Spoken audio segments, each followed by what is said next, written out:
the PowerFlex manager, yeah, and see the deployment. Yeah.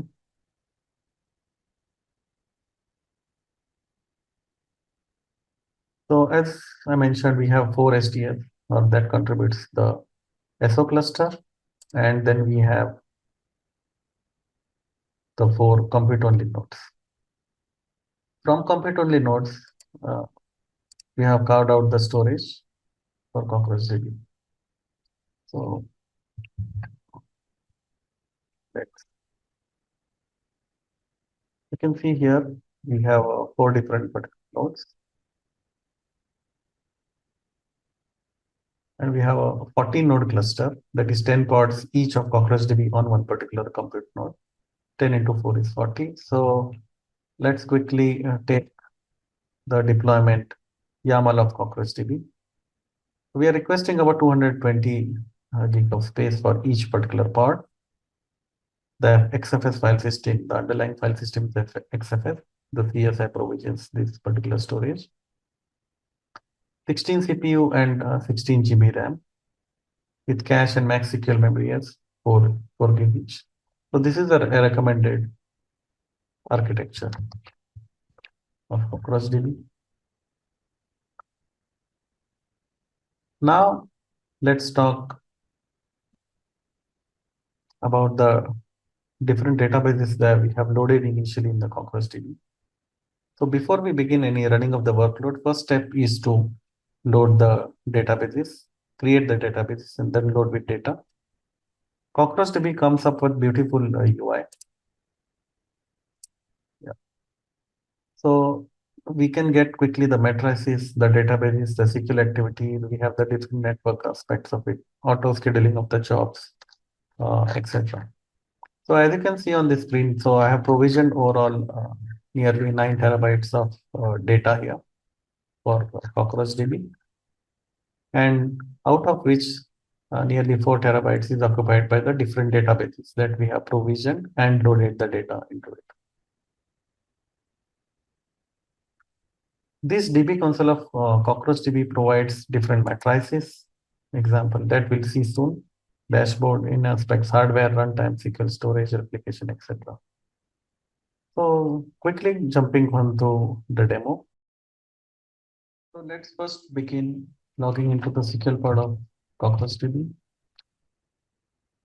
Here we can check the different databases that have been created. So we have KB, TPCC, and YCSP database that have been created and loaded with the data. So each of these databases have 1.3 to 1.5 terabytes of data loaded. CockroachDB comes up with few sample workloads like TPCC, YCSB, and others. So now what we have done, we have provisioned a different client for testing itself. This is one of the best practices where we have the test client completely different from the existing cluster, that it's not part of the CO or SO nodes of the PowerFlex. So this VM is hosted on a different altogether client host. What we are going to see is we'll run multiple clients at the same time with a KV workload of concurrency 360. We can also have a look at the TPCC workload. So this workload will run initially for 5 minutes. So I begin on the one of the windows here. So similarly, I'll run the similar command on the other window. So with 2 different clients hitting the CockroachDB cluster, let's see the PowerFlex GUI.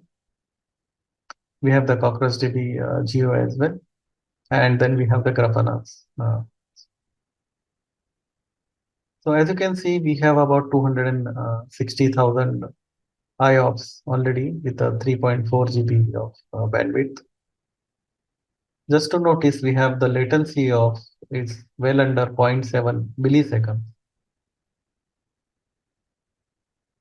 We have the matrice of the CockroachDB GUI. So let's see on the hardware itself. What's there? So the CPU utilization is about 75%. At the host level, it's little lesser than 50% overall. We have the memory usage, disk read, write. We have the IOPS per pod, etc. here. And then we have the disk apps in progress. From the PowerFlex Grafana, so as you can see here, it started to pick up the IOPS here. We have about 170% of read and 30% of write, the typical OLTP. Also, I have provisioned the Grafana dashboard as well. So this is about the KV workload. Let's wait for a minute or two, and then we can go with the TPCC workload as well. Now that we saw earlier the KV workload, this is we are running the TPCC workload right now. We have about 20,000 warehouses. The duration is in the 5 minutes with concurrency of 324 and workers 512. The workload has already started to run. We are running it only on one of the clients, test clients. If you can see the PowerFlex GUI, the IOPS are settled at 115,000 with 2 GB of bandwidth. The latency is well under 1 millisecond. An interesting thing to note here is the read is only just about 10 odd percent, whereas the write is 90%. In KV workload, we had seen the read as 70% and write as 30%. So the DB console, if we see now, let's go to the CPU percentage. Yeah, it's closed. Most of the pods are 75% of their utilization, whereas the host is close to 50% utilization. These are the standard memory usage and the disk writes. The disk write is much higher than the read in this case. So with this, we have seen two workloads, that is the KV, the workload is over here, and the TPCC here. Hope you like the demo. Thank you.